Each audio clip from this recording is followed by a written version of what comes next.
Hook, 0-100 to 0-20. There's an estimated $60 billion in gold and treasure sitting on the ocean floor right now. 3 million shipwrecks, scattered across every ocean on Earth. And in the last 50 years, we've explored about 1% of them. So companies have spent billions trying to pull that gold up. The question nobody wants to answer: has anyone actually made money doing this? Mel Fisher, 0-20 to 230.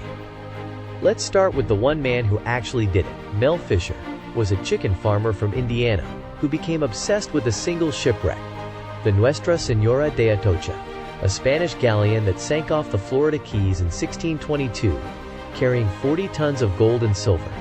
He spent $6 million. He spent 16 years. Every single morning, he told his crew the same thing: today's the day. For 16 years, that was a lie. In 1975, his own son Dirk, his daughter-in-law Angel, and a diver named Rick Gage died when their search boat capsized. Fisher buried his son and went back to searching. He fought all the way to the United States Supreme Court for the legal right to keep whatever he found. He won. Then, on July 20th, 1985, exactly 10 years to the day after his son died, his crew found the motherlode. $450 million in gold, silver, emeralds, and colonial artifacts. One of the most profitable treasure hunts in human history. But here's the thing about Mel Fisher. He's the exception. Almost everyone else who tried this lost everything. Thompson and Nautilus, 2:30 to 5 o'clock. Take Tommy Thompson, a brilliant engineer who found the SS Central America in 1988, a ship that sank in 1857, carrying 30,000 pounds of federal gold. 161 investors gave Thompson $9.4 million. His team recovered over $100 million in gold. It was a triumph. Then Thompson sold $52 million worth of gold and paid his investors nothing. When they sued, he disappeared. Lived under a fake name in a Florida hotel. When police finally caught him in 2015, they asked where 500 missing gold coins were. He said they were in a trust in Belize. He sat in prison for 10 years rather than reveal the truth. He was released just last month, March 2026, at age 73. Those coins are still missing, but Thompson is just a con man.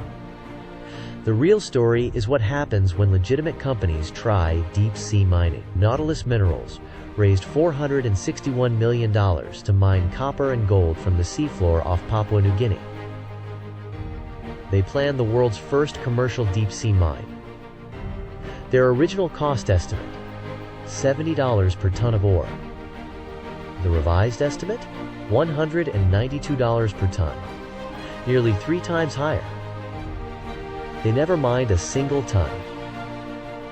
The company went bankrupt in 2019, but the real victims were the people of Papua New Guinea. The government invested $120 million of public money in a country where more than half the population lives in poverty. That money vanished, and the CEO, David Hayden, sold his shares at the peak, lost nothing personal, and went on to found a new deep-sea mining company. Which brings us to the present, the Metals Company, 5 o'clock to 7 o'clock.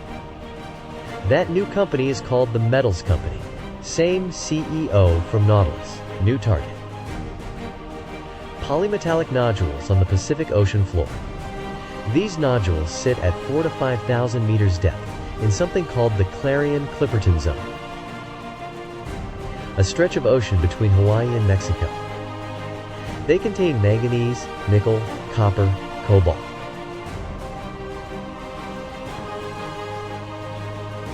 They contain manganese, nickel, copper, cobalt, $16.8 trillion. The Metals Company went public in 2021. Stock hit $15, then crashed to 51 cents, then surged back to $11, then crashed again. Today it trades around $4. In 2025 alone, the company lost $319 million. Revenue? Zero. They haven't mined anything. One research firm, Iceberg Research, published a report calling it a remake of the Nautilus fiasco.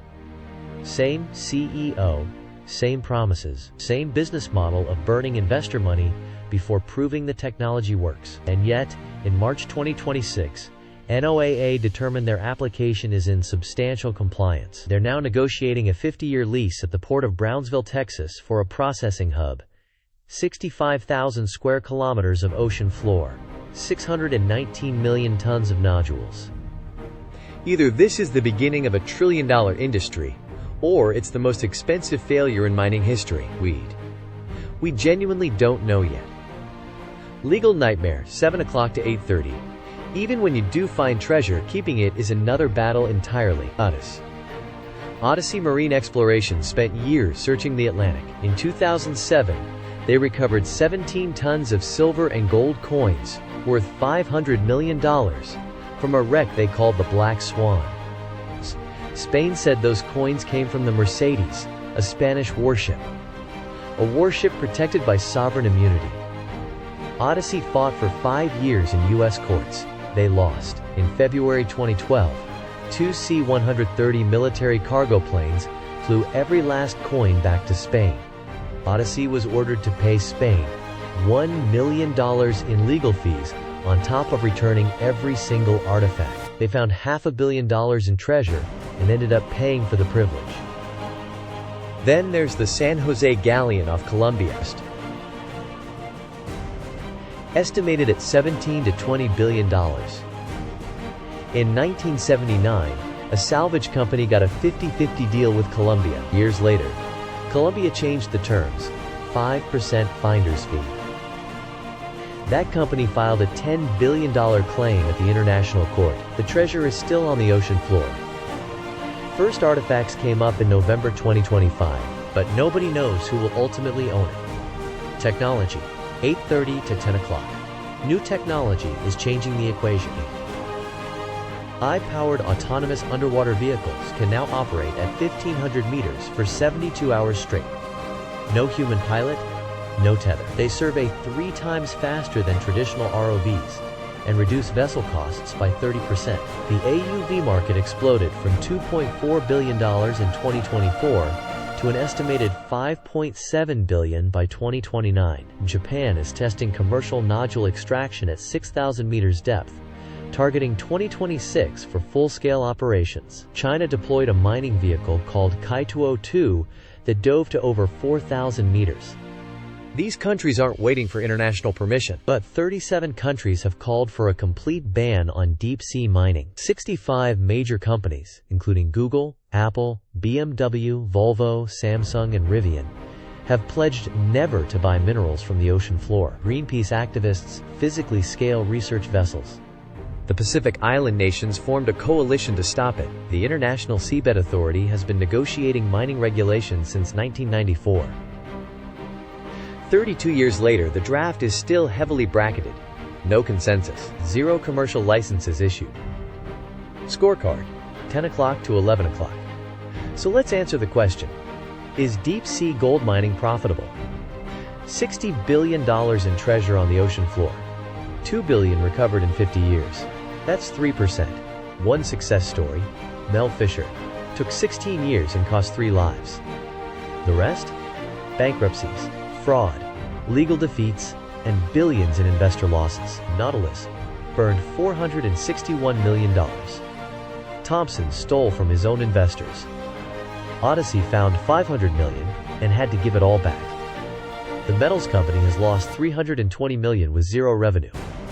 The technology is getting better. The costs are coming down.